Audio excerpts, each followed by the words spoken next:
guys, welcome back to the channel, and today I'm going to talk about where all our 2020 debuts have gone. With 2020 over now, I know I can't be the only one wondering, where are all the debuts? Sure, we have had some notable debuts this year, but compare the 10 debuts we've had in the past 7 months to 2019's debut roster of a whopping 29 groups, most of which debuted within the first half of the year, and it's obvious that the fourth generation of K-pop has started to slow down, and today I want to discuss some of the possible reasons for this, as well as what we can expect in terms of debuting groups for the rest of the year, as well as the rest of the fourth generation. To start off, let's define what I mean when I say the fourth generation of K-pop. I consider any group that has debuted between 2017 and the present to be a fourth generation K-pop group, with one exception. Although NCT debuted in 2016, I consider them to be a part of the fourth generation, since due to their infinite members concept, their lineup is constantly undergoing changes with new units and new members constantly debuting. Now, the number one reason we haven't seen the debut of many groups this year is that while debatable in a time frame sense, when you look at the K-pop agency ecosystem, the fourth generation is coming to a close, probably within the next year or maybe two. Let's take a look at this K-pop agency ecosystem that I'm describing to better understand what I'm talking about. First up is the top spots in the industry, the big three companies, SM, JYP, and YG. Say what you want about the rise of smaller companies, but no matter how much you don't agree with the big three distinction as of late, these are the facts, and we can debate the validity of the big three status in a future video if that's something you guys want to see. So, looking at the big three, we have SM Entertainment, JYP, and YG. So, looking at SM's fourth generation roster, we have NCT for their boy group and an unnamed girl group that we know is coming and possibly debuting in the later half of 2020. We'd speculated a July debut, but if that was going to happen, we would have known something by now, so possibly in the later half of this year or early half of next year. Next up, we have JYP. Their boy group for the fourth generation is Stray Kids, and their girl group is ITZY. They also have some foreign groups that are working under the company. They have Boy Story in China and Niziu in Japan, I believe. And then YG. So for boy groups, we have Treasure, which is who are debuting August 8th, finally, after almost a year of waiting for that debut. And then an unnamed girl group that they mentioned, I believe, earlier this year. In the first half of the year, they teased that there is another girl group coming, even while Blackpink is still kind of on the back burner. And we thought maybe debut later half of this year or sometime in 2021. Personally, I'm hoping for 2021 since Blackpink still isn't getting a lot of attention. Even with this new 3-step comeback plan, I don't think that YG is ready for a new girl group, but that's just my personal opinion. So looking at the big three, we can see that for the most part, their fourth generation groups are solidified with the exceptions of SM and YG's girl groups. Though we do know that those exist and we don't have confirmation for a debut, but we know that they're on their way, probably within this next year, if not definitely next year. Now we're going to step back to the next tier of the agency ecosystem, to the well-known agencies that have built a reputation in the industry through their second or third generation groups. In this tier, I've placed the following agencies: Big Hit, Starship, Cube, Woollim, Jellyfish, FNC, Play-M, WM, TOP Media, and RBW.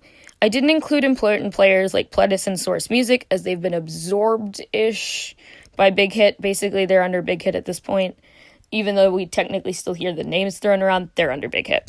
So, first, some history on these companies, if you don't know or haven't heard of them. You probably know idols who brought them to the main stage. BTS from Big Hit, Sistar from Starship, Beast and 4 Minute from Cube, Infinite from Woollim, VIX from Jellyfish, FT Island, CN Blue, and AOA from FNC, A-Pink from Play-M, B1A4 from WM, Teen Top from TOP Media, and Mamamoo from RBW. Now let's look at their fourth generation roster. From Big Hit, we have their rookie boy group that debuted last year, TXT, and then an unnamed girl group that's going to be a collaboration between Big Hit and Source Music, who they have absorbed, and they have a scheduled debut of 2021. Next up, we have Starship Entertainment. Their boy group Gravity debuted earlier this year, and when it comes to girl groups, we have big silence on that front. Though, we do know that WJSN debuted right before the fourth generation technically started in 2016, and they're still very active. So honestly, I don't know if we're going to get a new Starship girl group, but my expectation is that once IZ*ONE disbands, Wonyoung and Yoojin and whoever, I don't remember her name, the other trainee that went to produce 48, from Starship. They will become part of a girl group under Starship, possibly debuting in, I don't exactly know when IZ*ONE disbands. I think it's sometime next year. So I'm guessing this group will debut either tail end of 2021 or very early in 2022. Next up we have Cube. Cube boy groups have been very quiet on that front. Pentagon is still active, but we haven't heard anything about a new boy group. And honestly, Pentagon needs to get first wins and stuff, and they're doing fine. They just haven't gotten any wins, so I don't really know if Cube is ready to be taking on another boy group. And then for girl groups, of course, Idol debuted in 2018. Then moving on to Woollim Entertainment, their boy group right now is Golden Child for the 4th generation, and their girl group Rocket Punch debuted last year, and they're still going strong. Then Jellyfish Entertainment, we have their boy group Very Varied that debuted last January, and we're just in Road to Kingdom, so I'm expecting a boost of popularity for them. A girl group, we have a big question mark from them. We do have Gugudan, which debuted in 2016. They're kind of inactive. They haven't had a comeback since, I believe, 2018 with Not That Type. But they are, inactive for the time being. We don't know if they're going to have another comeback at all, but that's their girl group that they're promoting at the moment. Moving on to FNC Entertainment, they have an unnamed boy group that they announced earlier this year. They had rumored a summer 2020 debut, but with summer coming to a close after August, I'm guessing it's probably been shifted to an early 2021 debut, if not a late 2020 debut. Their girl group Cherry Bullet debuted last January, and they're doing pretty well.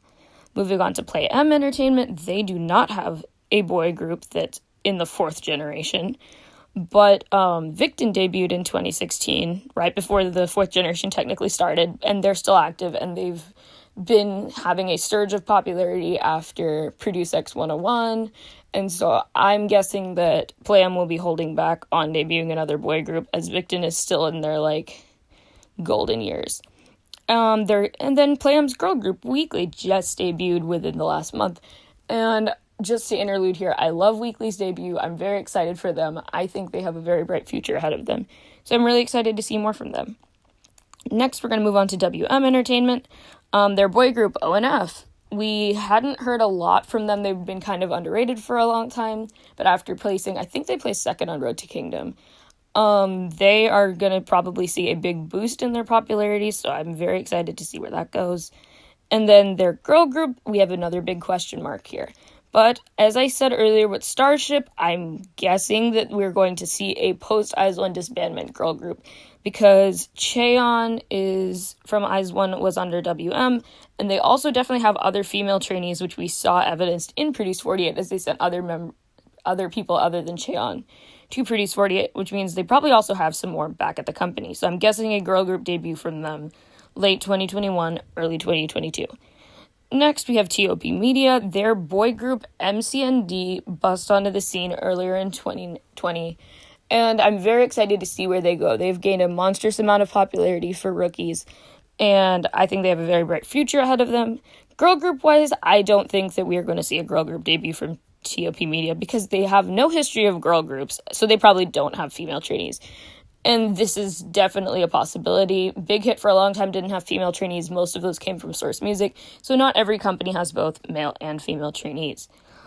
Last of this tier, we have RBW Entertainment, and their boy groups, One Us and One We, debuted last year, and they have had pretty good success. I'm kind of surprised that One Us hasn't gotten neither of the groups have gotten a first win yet, but I'm thinking after Road to Kingdom, One Us has gotten a bit of a boost in popularity, and I'm hoping we see success from them.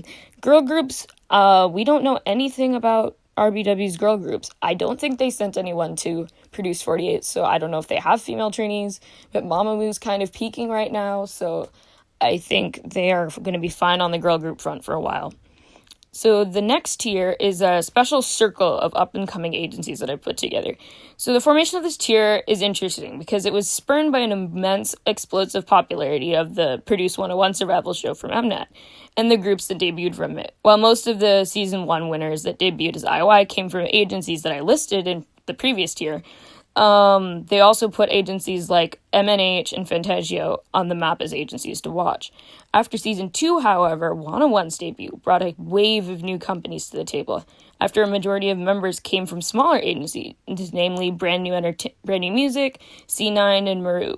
Season 3 went on to have similar effects and introduced Yueha as a player onto the stage of agencies. So now let's look at all of those extra companies' fourth generation rosters. So first, M&H Entertainment. Boy group, they have no history of male groups or trainees, so I'm guessing they don't have any male trainees. But that's totally fine. Girl groups, they debuted Bandit last year, and they also have Chungha as an active soloist, so I think they are very good on that front for the fourth generation. Fantasio Entertainment's fourth generation roster is pretty solid. They have Weki Meki as a girl group. They debuted in 2017. And then boy groups, there are definitely male trainees. They sent, I think, one to Produce X101. And they also have Astro, who saw a great boost in popularity in the last year. And though they debuted in 2016, they're still very active, so I don't think we're going to be seeing a boy group from Fantasio in this generation, ? I'm not sure. Maybe 2022 debut? I could be wrong.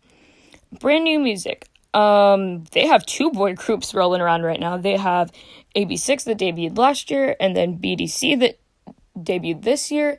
And so they are definitely popping over there. I don't think we've heard anything from BDC since their debut, but I could be wrong. AB6 is doing well, except for the whole scandal with Young Men and the DUI, but I think they're still going to do well. Their music's still good, and the members are still very popular. I expect big things from them.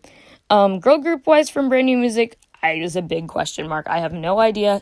They've had female idols and units in their company, so I wouldn't be surprised if they have female trainees we just haven't seen. So that's why I didn't say that they don't have any, but you never know. I have a big question mark for them, though. So next is C9 Entertainment. For boy groups, we have CIX that debuted last year and Signature that debuted this year under their sublabel J9. So they are all set for their fourth gen groups. Next is Maru Entertainment. Their boy group Teen debuted last year, I think. Or that was earlier this year. I could be wrong. It's either this year or last year. They debuted in this generation for sure. And then girl groups is another fat question mark. They had the unit Con that debuted in 2018, but they're now inactive / disbanded. It's kind of complicated there. But yeah, maybe a girl group from Maru, who knows. And then last of all, we have Yuehua Entertainment. A big question mark for boy groups there.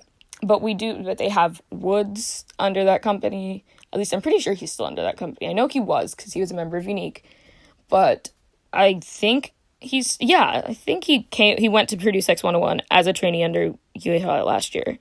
So, yeah, maybe a boy group there, maybe not, who knows? Because there were other trainees that came with Woods to Produce X101. And then girl groups, of course, there's Everglow. They debuted last year, and we've seen immense success from them. I'm hoping for a comeback soon, though. It's been a minute. They've been very quiet. So I'm excited for that. But yeah. So an honorable mention in this category is We Entertainment, which is home to Produce X101's winner, Kim Yohan, and former Produce 101 Season 2 contestant and JBJ member, Kim Donghan. And then they're bringing together those 2 boys as well as some other ex-survival show contestants and some other trainees to debut the group Way in late 2020. So I'm very excited for that debut. And then the last major source of new groups for the fourth generation is the growing number of survival shows from major networks like Mnet that debut with varying levels of success. Temporary groups in the Produce 101 series, like the now disbanded 101 and X1, as well as the currently active Eyes 1, are big players in the fourth generation scene. Mnet just debuted the group TOO from another one of their survival shows, and we saw 1 The 9 debut in 2019 from the show Under 19, as well as the upcoming boy group that will debut with the winners of the currently running show Island from Big Hit Entertainment. Of course, we also see debuts from smaller companies every year, but as those are less easy to predict, they are always possible sources of wildcards. Personally, I see the fourth generation of K-pop coming to a close by the end of 2021. Its 4 years is a good average length for the K-pop generation, and we will probably see the groups that have been teased or that we're expecting within the next year. So that's it for today, guys. This was a topic that I was talking about with one of my friends, and I got very invested in it, and then I realized this would probably be an amazing video to make.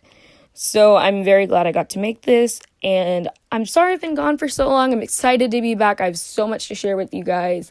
But yeah, I'll see you guys in the next video. Bye!